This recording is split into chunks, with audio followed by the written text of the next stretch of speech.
अस्सलाम वालेकुम फ्रेंड्स, कैसे आप सब। उम्मीद करता हूँ खैरियत से होंगे। मैं पठान नाजिम आप सभी का हेलो लर्निंग यूट्यूब चैनल पर खैर मकदम करता हूँ, वेलकम करता हूँ।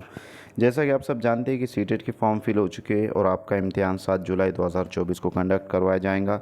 इसी बात को मद्देनज़र रखते हुए हेलो लर्निंग एकेडमी पर सीटेट इम्तिहान के लिए इन्वायरमेंटल स्टडीज़ की क्लासेस भी स्टार्ट हो चुकी है और यहाँ पर आपको सभी क्लासेस सिलेबस के मुताबिक जो है तो यहाँ पर चलेंगी, यानी कि 100% निसाब आपको यहाँ पर करवाया जाएगा, वो भी फ्री ऑफ कॉस्ट। आपको कोई भी पेड कोर्स लेने की ज़रूरत नहीं है दोस्तों। यहाँ पर आपको फ्री में मुकम्मल क्लासेस सिलेबस के मुताबिक दस्तयाब करवाई जाएंगी। बदले में आपको चैनल को सब्सक्राइब कर देना है, बेल आइकन को प्रेस करना है ताकि आने वाली वीडियो की नोटिफिकेशन आप तक पहुँचे। और वीडियो को लाइक ज़रूर करें और अपने दोस्तों में ज़्यादा से ज़्यादा शेयर करें जो सीटेट 2024 की तैयारी कर रहे हैं। तो दोस्तों चलते हैं हम टॉपिक की तरफ। ये जो पेपर है, हम अब अभी तक के 7 क्लास मतलब 7 लेक्चर हमारे हो चुके हैं और ये 8 नंबर का लेक्चर है जिसमें हम एनवायरमेंटल स्टडीज़ के यानी कि माहौलियाती मुताले के 30 क्वेश्चंस देखने वाले हैं जो दिसंबर 2019 में पूछे गए सवालात है। तो दोस्तों रेगुलर जो क्लासेस रहेंगे हमारे वो रात में 9 बजे और सुबह 9 बजे रहेंगी इंशाल्लाह। तो दोस्तों जैसे कि आपको स्क्रीन पर नज़र आ रहा है कि पार्ट 3 भाग तीसरा इन्वायरमेंटल स्टडीज़ पर्यावरण अध्ययन निर्देश निम्नलिखित प्रश्नों के उत्तर देने के लिए सही सबसे उपयुक्त विकल्प चुनिए। दोस्तों यहाँ पर जो है तो 61 नंबर का सवाल है कि कोई व्यक्ति 29 नवंबर 2019 को एक एक्सप्रेस ट्रेन में सूरत गुजरात से नागरकोइल केरल जाने के लिए बैठा। यह ट्रेन सूरत से 19:45 बजे चली और 1 दिसंबर 2019 को 11:45 बजे नागरकोइल पहुंची। यदि सूरत से नागरकोइल के बीच ट्रेन मार्ग की दूरी 2120 किलोमीटर है तो इस यात्रा में ट्रेन की औसत चाल थी। दोस्तों ये जो औसत चाल वाला क्वेश्चन है इंशाल्लाह हम इसके ऊपर लेक्चर बनाएंगे स्पेशली, उसमें डिटेल एक्सप्लेनेशन आपको दी जाएंगी। तो इसका जो आंसर रहेगा आपका वो रहेगा ऑप्शन नंबर 3 कि 53 किलोमीटर जो है तो उसका आंसर रहेगा। कि इसमें करना ये होता है आपको कि जो मतलब ट्रेन जब निकलती है वो टाइमिंग और कब पहुंची वो टाइमिंग और डेट तारीख़ कौन से तारीख़ को निकली और कौन से तारीख़ को पहुंची ये आपको जहन में रखना होता है।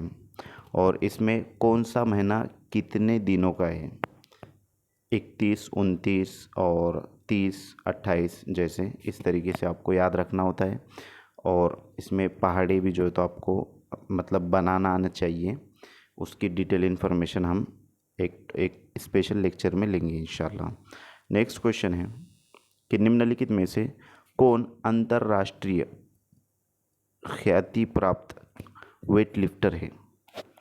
तो दोस्तों वेट लिफ्टर का जब भी नाम आ जाता है तो आपको बेचेंद्री पाल कर्नम मल्लेश्वरी याद रहना चाहिए, क्योंकि ये आंध्र प्रदेश से जो है तो बिलोंग करती है और इनकी ये चार बहनें हैं जो वेट लिफ्टिंग का काम करती है, मतलब जो है तो वेट लिफ्टर है। और इनके जो पिताजी थे ये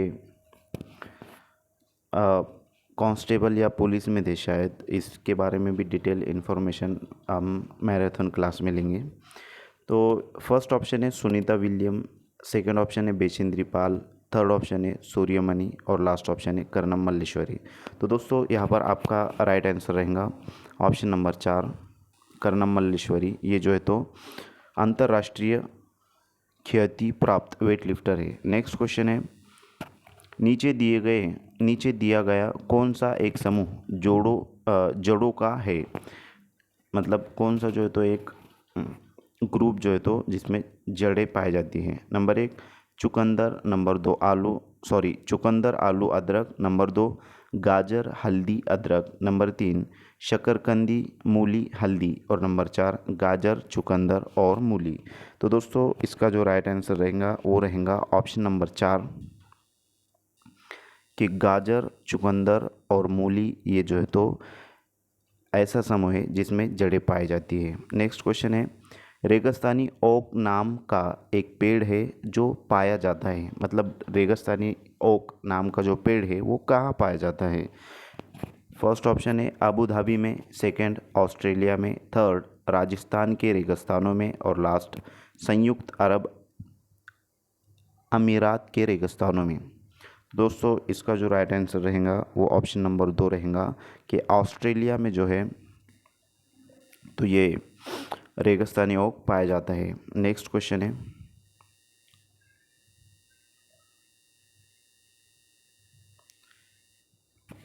नेपेंथिस वह पौधा जो शिकार करता है के विषय में नीचे दिए गए कथनों पर विचार कीजिए। ए, यह पौधा ऑस्ट्रेलिया, इंडोनेशिया और भारत में मेघालय में पाया जाता है। बी, इसका आकार घड़े जैसा होता है और इसका मुंह एक पत्ती से ढका होता है।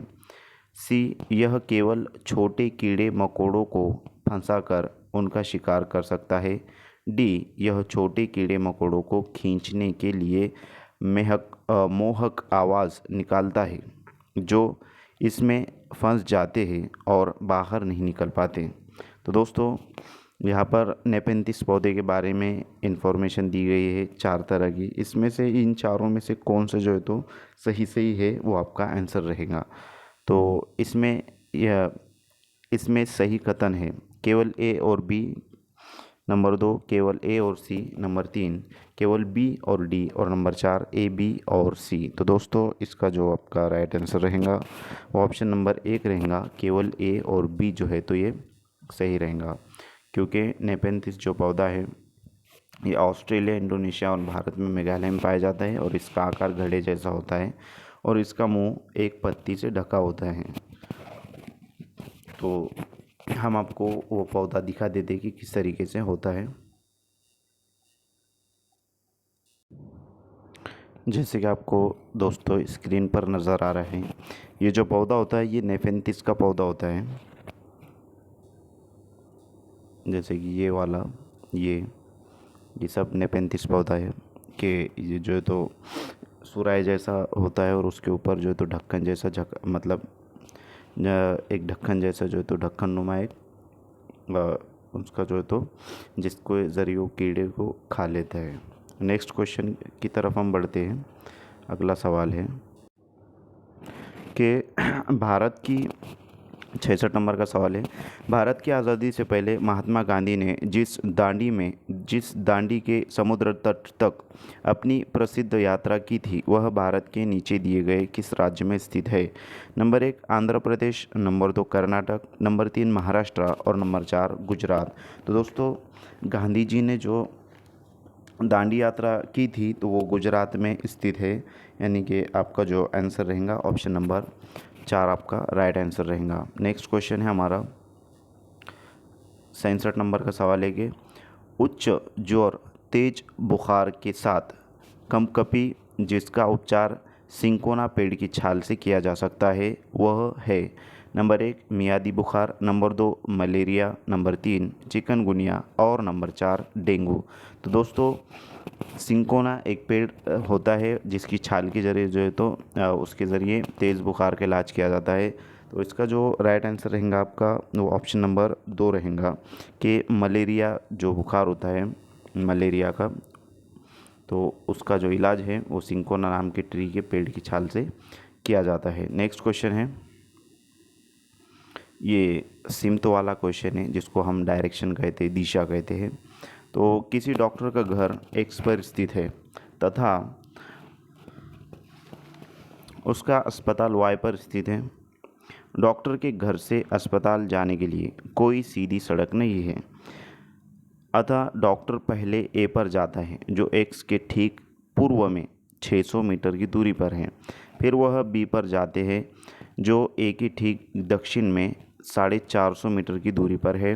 फिर वह सी पर जाते हैं जो बी के ठीक पश्चिम में 120 मीटर की दूरी पर है और अंत में वह वाई पर अपने अस्पताल पहुंचते हैं जो सी के ठीक उत्तर में 90 मीटर की दूरी पर है। अस्पताल के सापेक्ष डॉक्टर के घर की सही दिशा क्या है? दोस्तों ये बड़ा क्वेश्चन ज़रूर है, लेकिन बहुत ही आसान होता है। इसके ऊपर जो है तो हम एक स्पेशल लेक्चर 5 या 10 मिनट का लेंगे, ताकि आपको समझने में आसानी हो और बार बार देखकर जो है तो उसको आप जहन नशीन कर लें। तो यहाँ पर इसका जो राइट आंसर रहेगा, ये सिमत वाला क्वेश्चन है, डायरेक्शन वाला क्वेश्चन है। इसका राइट आंसर जो रहेगा ऑप्शन नंबर 2 रहेगा कि उत्तर पश्चिम में जो है तो उसका अस्पताल के सापेक्ष जो है तो डॉक्टर का घर की दिशा रहेंगी, उत्तर पश्चिम। नेक्स्ट क्वेश्चन है, चेरऊ नाच कहाँ के लोग करते हैं? तो दोस्तों चेरऊ नाच जो होता है, तो फर्स्ट ऑप्शन है झारखंड, सेकंड ऑप्शन है मिज़ोरम, थर्ड ऑप्शन है मणिपुर और लास्ट ऑप्शन है मेघालय। तो आपका जो राइट आंसर रहेगा वो रहेगा मिज़ोरम, क्योंकि मिज़ोरम के अंदर जो है ये स्टेट है और यहाँ पर चावल की काश्त होने के बाद त्यौहार मनाया जाता है, जिसमें जो है तो चेरऊ नाच करते हैं। वो बांस की लकड़ियों पर जो है तो वो नाच किया जाता है, जिसमें बाम्बू या बांस का इस्तेमाल होता है। नेक्स्ट क्वेश्चन है 70 नंबर का कि तमिलनाडु के निकटवर्ती राज्य है, मतलब तमिलनाडु जो स्टेट है उसके आजू बाजू अड़ोस पड़ोस में कौन कौन से स्टेट वाक़ है, कौन कौन से राज्य है? Number 1 Andhra Pradesh, Orissa, Karnataka. Number 2 Kerala, Andhra Pradesh, Maharashtra. Number 3 Karnataka, Chhattisgarh, Kerala. और नंबर 4 आंध्र प्रदेश, केरल और कर्नाटक। तो दोस्तों हम आते हैं मैप की तरफ, ताकि आपको समझने में आसानी हो। जैसे कि आपको इंडिया का यहाँ पर मैप नज़र आ रहा है, तो पूछा ये गया है सवाल में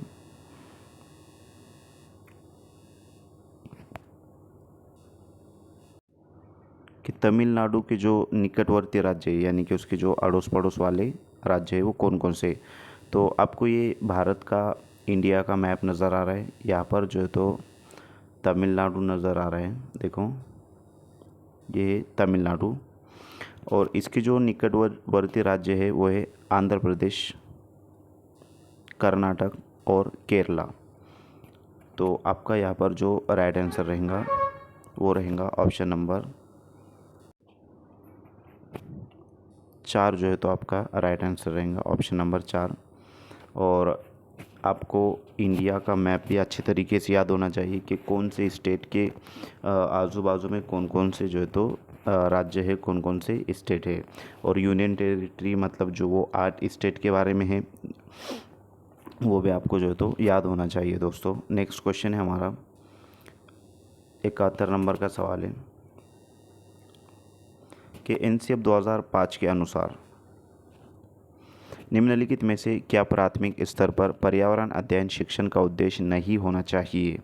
नंबर 1 विशेषता प्राकृतिक पर्यावरण के प्रति बच्चे की जिज्ञासा एवं सृजनात्मकता को बढ़ावा देना। नंबर 2 अवलोकन, वर्गीकरण और निष्कर्ष निकालने आदि प्रक्रियाओं के माध्यम से बुनियादी संज्ञानात्मक और गत्यात्मक कौशल प्राप्त करने के लिए खोजबीन से जुड़ी और हाथों से करने वाले कार्यों में बच्चों को संलग्न करना। नंबर 3 प्राकृतिक, सांस्कृतिक और सामाजिक पर्यावरण के बीच संबंधों को पहचानने व समझने में बच्चों को प्रशिक्षित करना। और नंबर 4 पर्यावरणीय समझ के द्वारा बच्चों में सटीक संख्यात्मक कौशल का विकास करना। तो दोस्तों एनसीएफ के अकॉर्डिंग जो है तो इसमें का राइट आंसर रहेगा ऑप्शन नंबर 4, जो है तो यहाँ पर सही जवाब रहेगा कि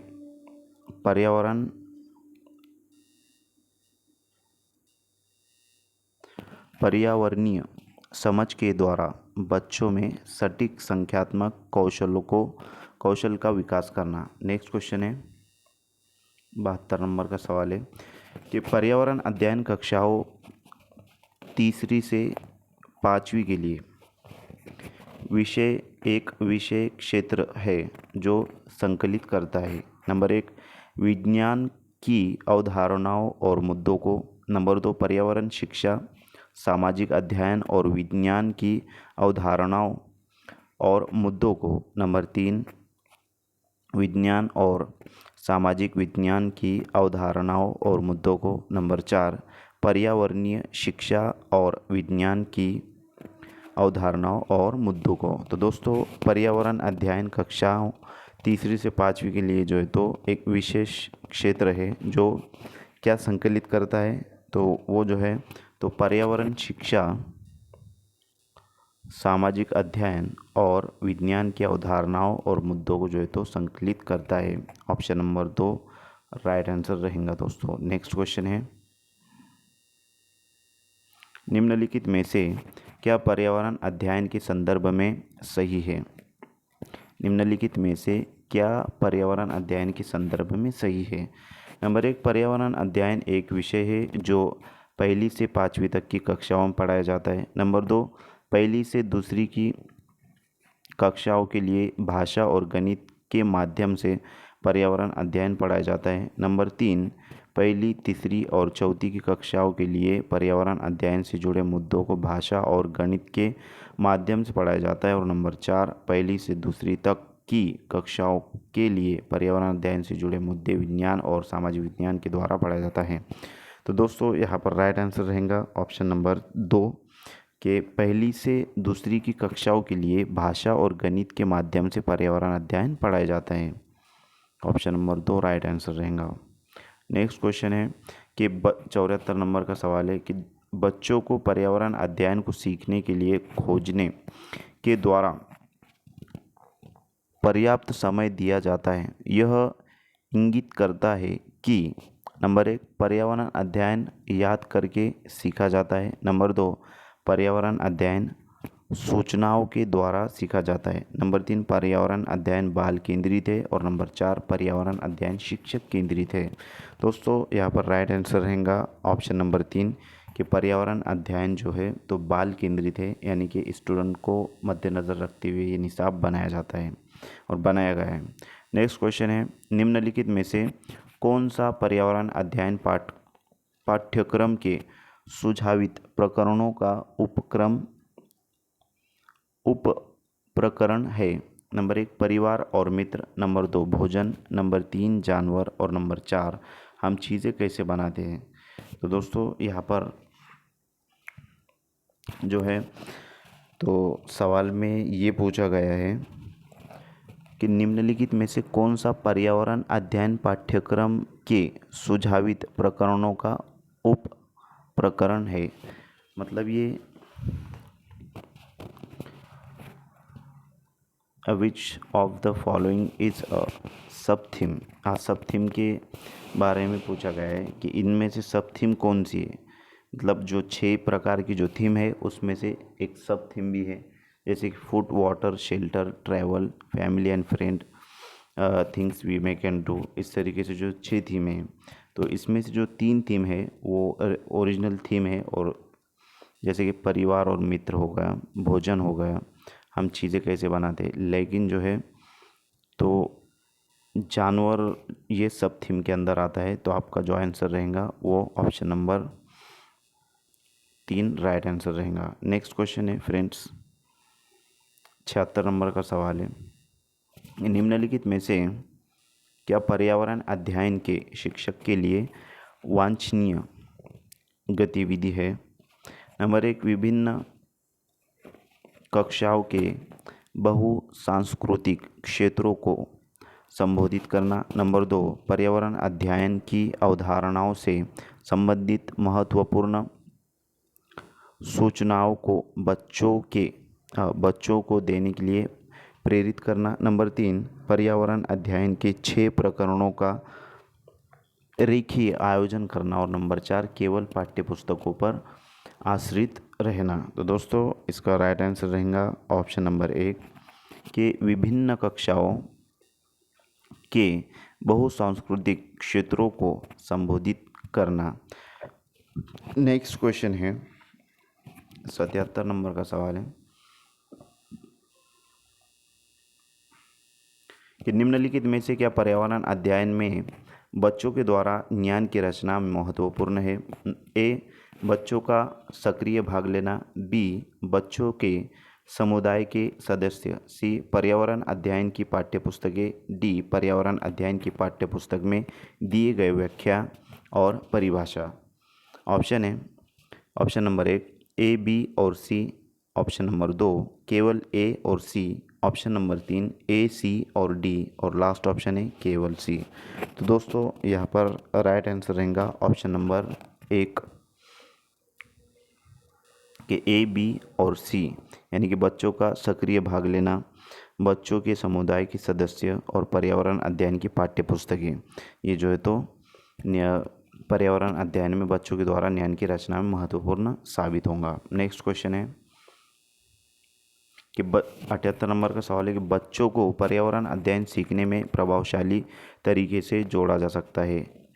ए वृत्तांत, बी कहानियाँ, सी शिक्षक के द्वारा अवधारणाओं की प्रभावशाली व्याख्या, डी शिक्षक के द्वारा अवधारणाओं का प्रभावशाली प्रदर्शन और व्याख्या। ऑप्शन नंबर 1 ए, सी, डी। ऑप्शन नंबर 2 केवल ए और बी। ऑप्शन नंबर 3 केवल सी और डी। और लास्ट ऑप्शन है ए, बी और सी। दोस्तों राइट आंसर रहेगा ऑप्शन नंबर 2 जो है तो आपका राइट आंसर रहेगा केवल ए और बी। नेक्स्ट क्वेश्चन है कि पर्यावरण अध्ययन के शिक्षक के द्वारा बच्चों को जानवरों का अवलोकन और उनका चित्र बनाने को प्रेरित करने का उद्देश्य है। ए बच्चों में सृजनात्मकता का विकास करना, बी बच्चों में अवलोकन और रचना कौशल का विकास करना, सी बच्चों में सौंदर्यगत संवेदना का विकास करना। ऑप्शन नंबर 1 केवल ए। ऑप्शन नंबर बी केवल। ऑप्शन नंबर 2 केवल ए और सी। 3 केवल बी। और लास्ट ऑप्शन है ए, बी और सी। दोस्तों यहाँ पर राइट आंसर रहेगा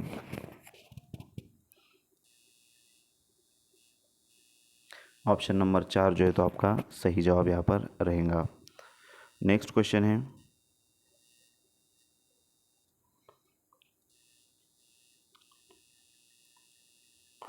पर्यावरण अध्ययन में शिल्पकला और चित्रकला को समूह में करके सीखने पर बल दिया जाता है क्योंकि ए कक्षा की अनुशासनहीनता को रोकने के लिए समूह में सीखना शिक्षकों के लिए एक आसान और बहुत प्रभावशाली युक्त है। बी समूह में सीखना सहपाठी द्वारा सीखने को प्रोत्साहित करता है। सी समूह में सीखना कक्षा में सामाजिक अंतःक्रिया को बेहतर करता है। और डी समूह में सीखना पर्यावरण अध्ययन के पाठ्यक्रम को समय पर पूरा करने में सहायता करता है। तो दोस्तों ऑप्शन दिए गए हैं, एक है केवल ए और डी, 2 केवल बी और डी, 3 केवल बी और सी, और लास्ट ऑप्शन है केवल सी और डी। तो दोस्तों राइट आंसर रहेगा ऑप्शन नंबर 3 जो है तो आपका राइट आंसर रहेगा केवल बी और सी। आपको इसके साथ साथ जो है तो पढ़ने पर भी फोकस करना है कि अच्छे तरीके से आपको हिंदी पढ़ते आना चाहिए। और इंग्लिश अगर आती है तो बहुत बेटर है क्योंकि इंग्लिश का जो है तो ये ट्रांसलेशन होता है और इसमें बहुत सारी चीज़ें बाय मिस्टेक भी आ जाती है जो हिंदी में समझ में नहीं आती है और इंग्लिश में समझ में आ जाती है। तो मैं आपको ये रिकमेंड करूँगा कि आप इंग्लिश की तरफ भी, इंग्लिश के जो अल्फाज है उसकी तरफ भी फोकस करें ताकि आपको पेपर के वक्त आयन मौके पर परेशानी का सामना ना करना पड़े। तो फ्रेंड्स आपको स्पीड में पढ़ने भी आना चाहिए और क्वेश्चन समझने भी जो है तो आना चाहिए। 81 नंबर का सवाल है कि निम्नलिखित में से क्या पर्यावरण अध्ययन को सीखने का सबसे प्रभावशाली संसाधन है। मकसद ये है बोलने का कि अगर आप अटक के और रुक के पढ़ते हैं तो वक्त काफ़ी जो है तो कम होता है। 150 मिनट में 150 क्वेश्चंस आपको सॉल्व करना होते हैं और कंपलसरी जो पासिंग मार्क्स है तो 90 आपको जो है तो लाना होते हैं अगर आप जनरल कैटेगरी से बिलोंग करते हो। और अगर आप कैटेगरी से बिलोंग करते हो तो आपको 82 नंबर पर पासिंग हो जाती है।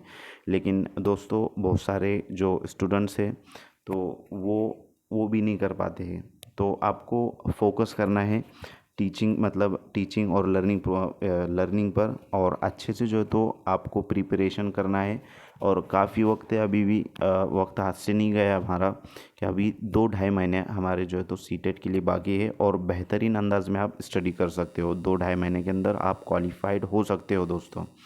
तो हमारा जो ये सवाल है, 81 नंबर का सवाल है कि निम्नलिखित में से क्या पर्यावरण अध्ययन को सीखने का सबसे प्रभावशाली संसाधन है? ए, परिवार के सदस्य, बी, समुदाय के सदस्य, सी, समाचार पत्र, और डी, कक्षा। ऑप्शन नंबर 1 है केवल डी, ऑप्शन नंबर 2 केवल सी और डी, ऑप्शन नंबर 3 ए, बी और सी, ऑप्शन नंबर 4 केवल ए और बी। तो दोस्तों यहाँ पर राइट आंसर आपका रहेगा ऑप्शन नंबर 3, ए, बी और सी। नेक्स्ट क्वेश्चन है, निम्नलिखित सीखने के कौन से सिद्धांत का पर्यावरण अध्ययन में अनुसरण होता है? नंबर 1, वैश्विक से स्थानीय, नंबर 2, अमूर्त से मूर्त, नंबर 3, अज्ञात से ज्ञात, और नंबर 4, ज्ञात से अज्ञात। मतलब ये which of the following principle of learning is followed in EVS?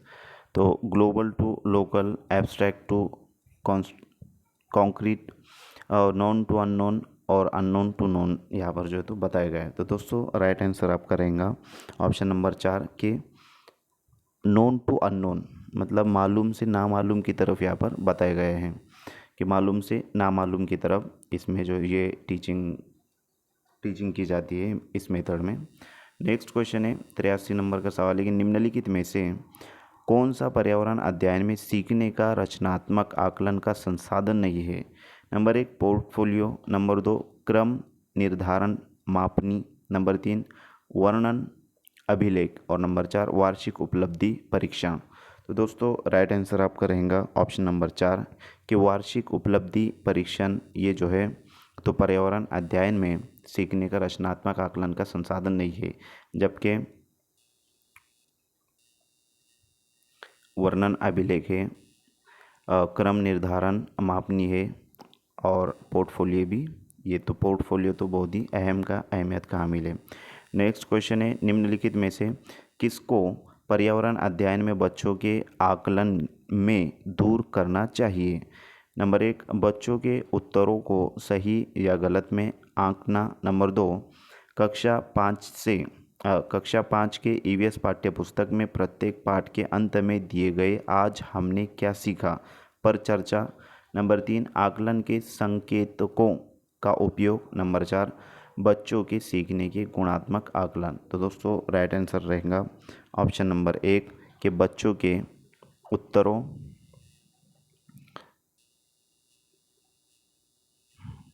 उत्तरों को सही या गलत में आंकना।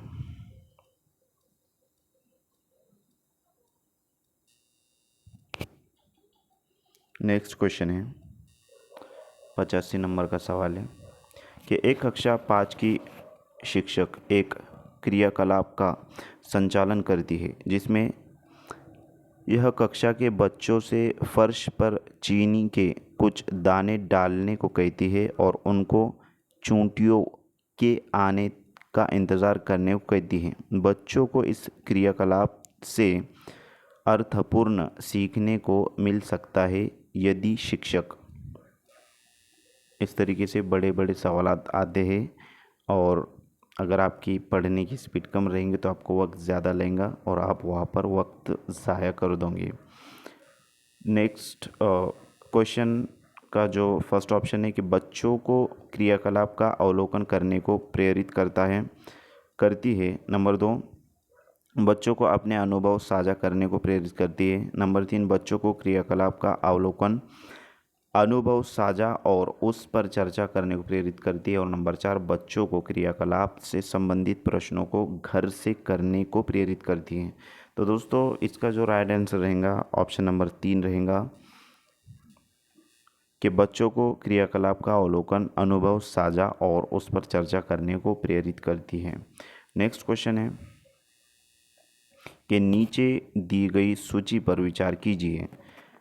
कछुआ, घड़ियाल, कौवा, बतख, मछली। इस सूची में इस सूची में से निम्न में से कौन सा दूसरों से भिन्न है? तो मतलब यहाँ पर आपको जो है तो पांच पांच परिंद मतलब पांच जानदारों के नाम दिए गए, जिसमें से इस समूह में से अलग कौन सा है वो बताना है। दोस्तों यहाँ पर मछली, घड़ियाल और कछुआ ये पानी में रहने वाले जानदार हैं, और कौवा जो है तो परिंदा है, इसलिए ऑप्शन नंबर 2 आपका राइट आंसर रहेगा। इस तरीके से आपको जवाब की तरफ जाना होता है सवाल को अच्छे से समझकर। नेक्स्ट क्वेश्चन है, कॉलम ए और कॉलम 2 दिया गया है, शहर और राज्य दिया गया है कि हांगकांग, केरल, कश्मीर और गोवा।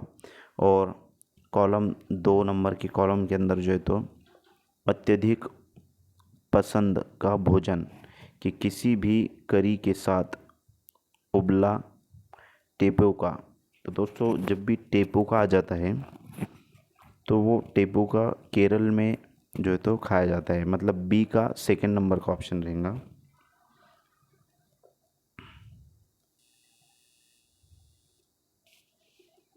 बी का फर्स्ट रहेगा। तो अब आपको टेपुका के बारे में अगर मालूम होगा और जो केरल में खाया जाता है, तो ये जो ऑप्शन आपको नीचे नज़र आ रहे हैं कि कॉलम ए की मदों का कॉलम 2 की मदों से सही मिलान कीजिए। तो यहाँ पर 2 नंबर का जो ऑप्शन है उसमें बी का पहला नज़र आ रहा है, ठीक है। उसके बाद है सरसों के तेल में बनी मछली। तो अब ये जो सरसों के तेल में जो बनी मछली है, ये कश्मीर के अंदर अंदर जो है तो खाया जाता है इसे। तो अब सी का सेकंड, ये भी 2 नंबर के जो है तो ऑप्शन में नज़र आ रहा है। थर्ड है नारियल के तेल में बनी समुंदर की मछली। तो नारियल के तेल में बनी जो समुंदर की मछली है, तो ये जो है तो नहीं है ऑप्शन में। और 4 नंबर है छोले भटूरे। तो छोले भटूरे ये जो है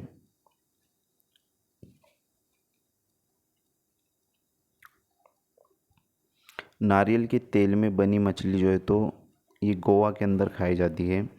और पकाया हुआ सांप हांगकांग के अंदर जो है तो सांप खाया जाता है। तो इस वास्ते आपका यहाँ पर ऑप्शन दिए गए हैं कि ऑप्शन नंबर 1 है A B, A 5, B second, C का जो है तो थर्ड और डी का चौथा। 2 नंबर का ऑप्शन है ए का पाँचवा, बी का पहला, सी का दूसरा और डी का तीसरा। थर्ड ऑप्शन है ए का पाँचवा, बी का तीसरा, सी का दूसरा और डी का पहला। तो दोस्तों हम आपको डायरेक्टली यहाँ पर बता देते हैं कि किस तरीके से जवाब आएगा। कि केरल में जो है तो किसी भी करी के साथ उबला टेपोका खाया जाता है, और हांगकांग के अंदर जो है तो पका हुआ सांप खाया जाता है, ठीक है।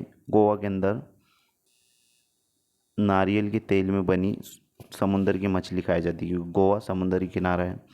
और सरसों की तेल में बनी मछली जो है तो कश्मीर में खाई जाती है। तो आप ये जो आपको मार्किंग नज़र आ रही है इसके अकॉर्डिंग आप आंसर तक जा सकते हो, और आंसर है आपका ऑप्शन नंबर 2, ठीक है। नेक्स्ट क्वेश्चन की तरफ बढ़ते हैं हम।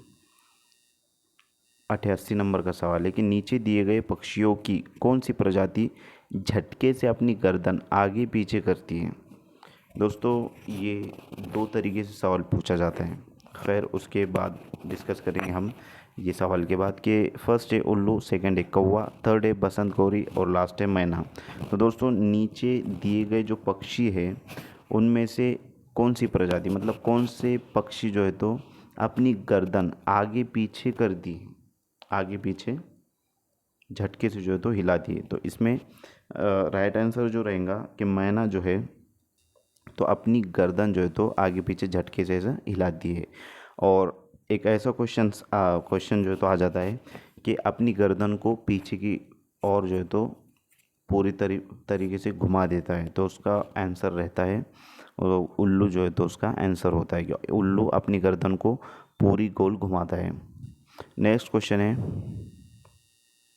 और जब भी झटके से गर्दन हिलाने वाली जो है तो पक्षियों की प्रजाति आ जाएंगी तो उसका आंसर रहेगा मैना। नेक्स्ट क्वेश्चन है, सेकंड लास्ट वाला सवाल है कि घरों के नीचे दिए गए विवरणों पर विचार कीजिए। ए, राजस्थान में गांव के लोग मिट्टी के घरों जिनकी छतें कंटीली झाड़ियों की होती है में रहते हैं। बी, मनाली हिमाचल प्रदेश में घर बांसों के खंभों पर बनाए जाते हैं।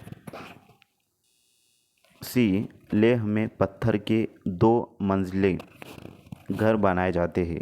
नीचे की मंजिल पर ज़रूरत का सामान और जानवरों को रखा जाता है। तो दोस्तों यहाँ पर आपका जो राइट आंसर रहेगा वो रहेगा कि राजस्थान में जो है तो गांव के लोग मिट्टी के घरों जिनकी छतें कंटीली झाड़ियों की होती है, तो ये सही रहेगा। जबकि मनाली हिमाचल प्रदेश में घर बांसों के खंभों पर बनाए जाते हैं, तो वो मनाली के अंदर नहीं बल्कि असम के अंदर बनाए जाते हैं, ये रॉन्ग है, रॉन्ग रहेगा। नेक्स्ट, लेह में मतलब लेह लद्दाख जो एरिया है वहाँ पर पत्थर के 2 मंजिले घर बनाए जाते हैं और नीचे की मंजिल पर ज़रूरत का सामान और जानवरों को रखा जाता है। और जब ठंड वहाँ जो है तो बर्फ़ ज़्यादा गिरने लगती है तो वो भी लोग जो है तो नीचे वाला जो मंजिल होती है वहाँ पर जाकर रहते हैं। तो ए और सी आपका आंसर रहेगा। तो ऑप्शन में ए और सी कहाँ पर है दोस्तों, कि फर्स्ट ऑप्शन है ए और बी, सेकंड ऑप्शन है बी और सी, थर्ड ऑप्शन है ए और सी और लास्ट ऑप्शन है केवल सी। तो दोस्तों राइट आंसर रहेगा ऑप्शन नंबर 3 ए और सी। लास्ट वाला क्वेश्चन है